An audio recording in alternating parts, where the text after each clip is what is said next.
हाय everyone. So Delhi University का spot round जो है प्रॉपर स्टेप बाय स्टेप आपको क्या क्या चीज़ें फॉलो करनी है, कैसे कैसे एक्सेप्ट करना है, कैसे आपको अप्लाई करना है, किन बातों का ध्यान रखना है, वो सारी बातें मैं इस वीडियो के अंदर डिस्कस करने वाला हूँ।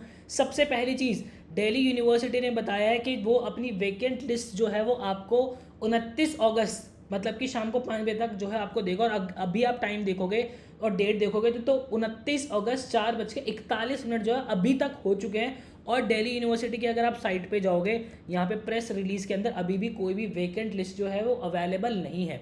इसका मतलब है कि अभी तक हमारे पास वेकेंट लिस्ट नहीं आई है। लेकिन अगर आप दिल्ली यूनिवर्सिटी का CSAS पोर्टल अपना लॉगिन करोगे तो वहाँ पे आपको स्पॉट राउंड 1 के नीचे जो है अप्लाई का ऑप्शन मिल रहा होगा। एक चीज़ ध्यान रख लेना, जब तक दिल्ली यूनिवर्सिटी की वेकेंट लिस्ट आउट नहीं हो जाएगी तब तक आप कॉलेजेस को ऐड मत कीजिएगा, क्योंकि वहाँ पे अभी क्या हो रहा है, कॉलेजेस आप ऐड कर पा रहे हो तो हो सकता है कि वो कुछ ग्लिच हो। ठीक है, अब जैसे ही आपको वेकेंट लिस्ट मिल जाएगी आपको पता चल जाएगा कि किस कोर्स के अंदर कितनी सीट्स अभी खाली है, उस हिसाब से ही आप अपनी प्रेफरेंस लिस्ट बनाइएगा। अभी पोर्टल पे जाओगे, वहाँ पे कॉलेजेस ऐड कर दिए, उसको कंफर्म कर दिया, तो फिर बाद में करेक्शन विंडो वगैरह की अपेक्षा मत रखना और ना ही मैं कुछ उसके अंदर हेल्प कर पाऊंगा। तो अभी दिल्ली यूनिवर्सिटी की जैसे ही वेकेंट लिस्ट आएगी, पहले वो वेकेंट लिस्ट अच्छे से देखना है, उसके बाद ही आपको अप्लाई करना है। बात आ रही समझ में? एक चीज़ सबसे मोटी ध्यान रख लेना, अगर आप दिल्ली यूनिवर्सिटी के CSAS पोर्टल पे जाकर स्पॉट राउंड के लिए अप्लाई नहीं करते हो अलग से, तो आप वहाँ पे एलिजिबल नहीं हो पाओगे, आप राउंड्स के अंदर नहीं बैठ पाओगे। इस भ्रम से बाहर आ जाना कि दिल्ली यूनिवर्सिटी में हमने पहले तो अप्लाई कर ही दिया था, स्पॉट राउंड के अंदर हम ऑटोमेटिकली जो है वो आ जाएंगे, ऐसा नहीं है। आप वहाँ पे अप्लाई का बटन अलग से दिया हुआ है, उसके बाद जो भी वेकेंट लिस्ट आएगी उसको देख के आपको कॉलेज और कोर्स का कॉम्बिनेशन ऐड करना है, प्रेफरेंस लिस्ट प्रॉपर बनानी है, देन आप जो है वहाँ पे एलिजिबल माने जाओगे। अब यहाँ पे ध्यान रखना, candidates to apply for spot round 1 upgrade window only for the following.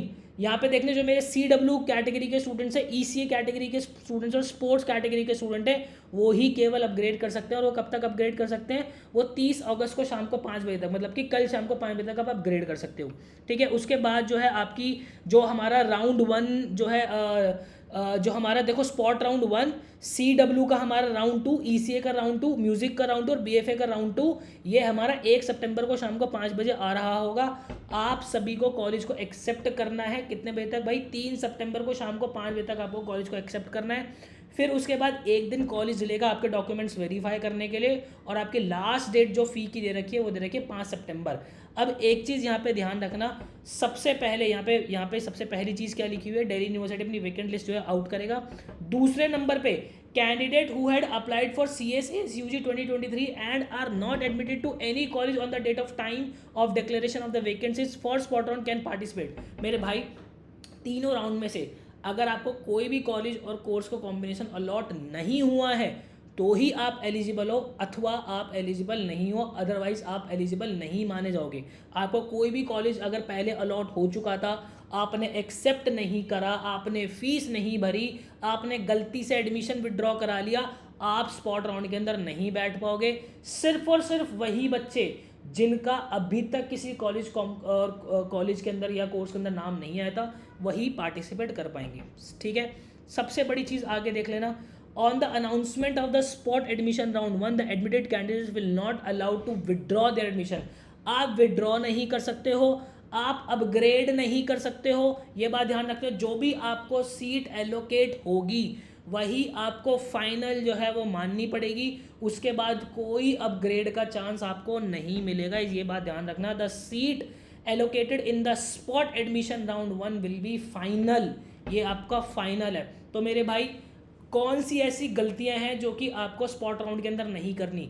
सबसे पहले, अगर आपको लग रहा है कि मुझे अप्लाई नहीं करना है तो ये बहुत बड़ी गलती है, आपको अलग से अप्लाई करना ही करना है। आप अगर किसी और आपको कॉलेज अगर पहले से मिला हुआ है, आप फिर भी अप्लाई करते हो तो आपकी सीट कैंसिल हो जाएगी, आपका एडमिशन कैंसिल हो जाएगा। सिर्फ और सिर्फ वही स्टूडेंट्स जो कि फ्रेश हैं बिल्कुल, जिनको अभी तक कोई कॉलेज और कोर्स का कॉम्बिनेशन नहीं मिला, वो जो है अपना कर पाएंगे। आगे ध्यान रखना, ये जो आपका टाइम है ना कॉलेज से वेरिफिकेशन का, आपको सिर्फ और सिर्फ एक ही दिन मिला हुआ है।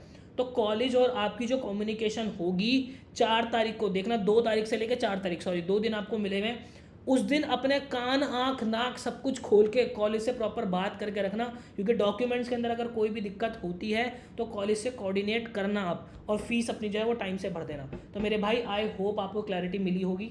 जैसे ही हमारी वैकेंट लिस्ट आउट होगी चैनल को सब्सक्राइब कर लीजिएगा, मैं आपको सबसे पहले आके बता दूंगा। मिलता है इससे नेक्स्ट वीडियो के लिए, मुझे दीजिएगा इजाज़त। Till then bye and take care.